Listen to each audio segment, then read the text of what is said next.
Hello literature connoisseurs. Let's begin chapter 4 of Left Behind. Let's continue this book in self-contradictions. So the chapter begins with Buck. He is finally treating the wound on the back of his head when a guy approaches him. He claims he is a doctor and he is bored because he has nothing to do. How can this supposed doctor have no one to treat when the airport has people killing themselves left and right? However, reading about the way this jerk is, as he speaks to others, I can see why no one wants his help. He is very condescending. At one point he asks Buck if he has any diseases. Something fun like AIDS. He mentions the rapture, but Buck seems to be suffering from his concussion because all he can ask is, "What?" A member of the airline asks him not to be conducting first aid in the bathroom. Because it's not sanitary. The doctor responds by telling her to go pass out drinks and nuts to the others. She responds and he asks her name, then gives what I would consider an insincere apology. This fragrant scene, that is about as sweet-smelling as skunk cologne, ends because it's Buck's turn to use the phone. Again. I mean, he just sneaked into a restricted area and had unrestricted access to their phones, but it still was not enough for him. Plus they said he had a cell phone, so why is he waiting in line instead of using that? Rather than getting his self-inflicted cut treated, he calls the office and speaks to his boss's secretary. Secretary. Secretary. Secretary. Secretary. Hey Mo, which one is it? Stenographer. An old Three Stooges pun. She was able to get in contact with Hattie's family and tells him what she learned. He hangs up and thinks about what the Israeli scientist had told him about Nikolai Carpathia. Buck notices his computer is on low battery. He makes a nuisance of himself trying to plug it in, and airline personnel yells at him because he plugs in a dangerous spot. A couple of people nearly trip over it. He yells back, making another childish snide comment to her. The scene changes to Rayford.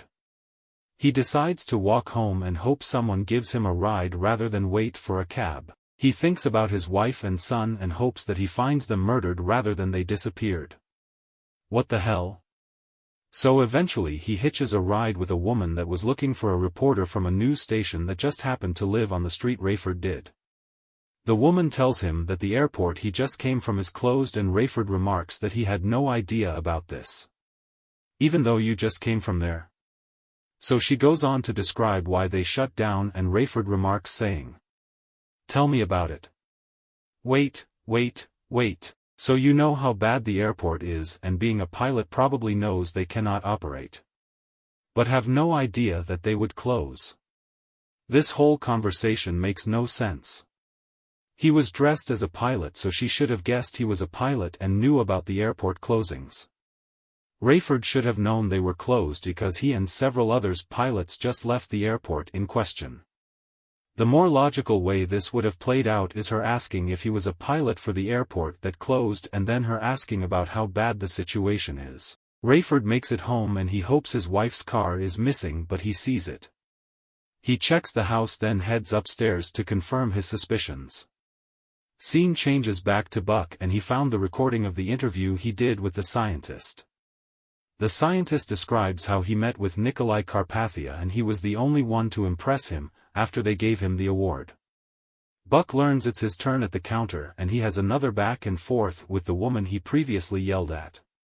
Buck shows her a member card that only the top 3% travelers in the world have. Her attitude changes and she tells him about a pilot that will charge extra but is the only one to fly him to New York. Scene changes back to Rayford. He is still searching the house and he first enters his son's room. He peels back the covers and finds his son's pajamas and his underwear there. He folds up the clothes, then goes into his room. He finds his wife's nightgown and the locket she always wears in the bed. So he cuddles the nightgown and falls asleep thinking about her. The chapter ends here. Falling asleep with his wife's nightgown is actually something reasonable. Some people do this to still get the sense of the person as they mourn the loss of someone they love. Other people would banish everything that person owns because they do not want to be reminded that the person is gone. The trouble here is that Rayford had described himself as no longer loving his wife and son and even described them as a hindrance when he reminisced about a Christmas party. This back and forth makes me unsympathetic towards him. He stopped loving his wife and son because they nagged him. Then when his wife is granted, he suddenly can't live without them. One could argue that he always loved them. If we grant that, then why cheat on his wife?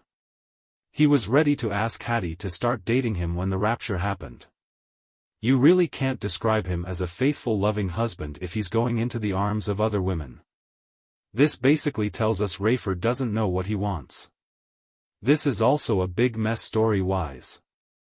As readers try to understand the characters they are trying to read about, if you make them keep flip-flopping, they become hard to follow.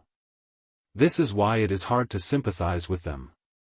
So next time we look at Chapter 5, and I'm not sure anyone would want to. See you.